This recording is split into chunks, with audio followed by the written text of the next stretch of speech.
ಗೋಕಾಕ್ ಮತ್ತು ಮುಳ್ಳಿಗೆ ಭಾಗದಲ್ಲೂ ತಮ್ಮ ಪ್ರಭಾವವನ್ನು ಹೆಚ್ಚು ಮಾಡ್ಕೊಳ್ಳೋಕ್ಕೆ ತಮ್ಮ ಜಾತಿ ನೆಲೆಗಟ್ಟಲೆ ಆಗಿರ್ಬೋದು, ಹಣದ ನೆಲೆಗಟ್ಟಲೆ ಆಗಿರ್ಬೋದು, ಅಥವಾ ರೈತರಿಗೆ ಒಳ್ಳೆಯದನ್ನು ಮಾಡೋದಾಗಿರ್ಬೋದು, ಅಥವಾ ಬಿದ್ದವರ ಎದ್ದವರ ಈ ಜನರೆಲ್ಲ ತಮ್ಮ ವಿಶ್ವಾಸ ತೆಗೆದುಕೊಳ್ಳುವಂಥ ಕೆಲಸಗಳು ಸಹಿತ ಮುಂದಿನದಲ್ಲಿ ಆಗುವಂಥ ಸಾಧ್ಯತೆಗಳಿದ್ದಾವೆ. ಮುಂದಿನ ದಿನಗಳಲ್ಲೇ ಇವೆಲ್ಲ ಆಗುವ ಸಾಧ್ಯತೆಗಳಿದ್ದಾವೆ. ಯಾಕಂದ್ರೆ ಇಬ್ಬರಿಗೂ ರಾಜಕೀಯ ಅಸ್ತಿತ್ವವನ್ನು ಬೆಳೆಸ್ಕೊಳ್ಬೇಕಾಗಿದೆ ಅನಿವಾರ್ಯದ.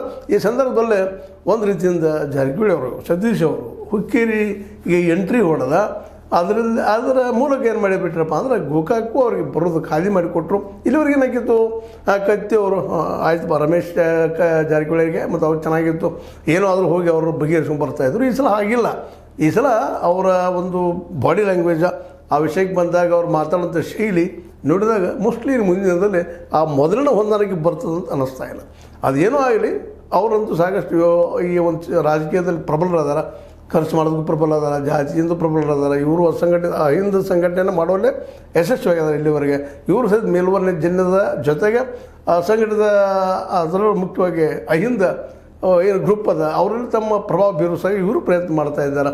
ಇಲ್ಲಿ ಒಂದು ರೀತಿ ಬೆಳಗಾವಿಯಲ್ಲೇ ಹೊಸ ರೀತಿಯ ಒಂದು ರಾಜಕಾರಣ ಉದ್ಭವ ಆಗ್ಬೋದು. ಹೊಸ ಒಂದು ಏನಪ್ಪ ಅಂತಂದ್ರೆ ಸಮೀಕರಣನೂ ಆಗುವ ಸಾಧ್ಯತೆಗಳಿದ್ದಾವೆ. ಒಟ್ಟಾರೆಯಾಗಿ ಇಲ್ಲೇ ನಮ್ಮ ಜಾರಕಿಹೊಳಿ ಸಹೋದರರು DCC ಬ್ಯಾಂಕ್ ಕಬ್ಜಾ ಮಾಡಿದರೂ ಸಹಿತ ಪೂರ್ಣ ಪ್ರಮಾಣದಲ್ಲಿ ಅದು ಹಿಡಿತಕ್ಕೆ ತರ್ತಾರ ಅನ್ನೋ ಸಂಶಯ ಅದ. ಇರಲಿ ನೋಡೋಣ ಮುಂದಿನದಲ್ಲ ಜೊಲ್ಲೆಯವರು ಎಷ್ಟು ಮಟ್ಟಿಗೆ ಇದರಲ್ಲಿ ಯಶಸ್ವಿ ಆಗ್ಬೋದು ಅನ್ನೋದನ್ನು. ಜೊತೆಗೆ ಕತ್ತಿ ಮತ್ತು ಸೌದಿಯವರು ಏನೋ ಪ್ರಯತ್ನ ಮಾಡಿದರು, ಚೌಪ್ರಿಗಳು ನಮ್ಮ ಹೆಸರದ ಅದು ಇದು ಅಂತ ಹೇಳಿ ನಮ್ಮ ಸೌದಿಯವರು ಜೊತೆಗೆ ಕತ್ತಿಯವರು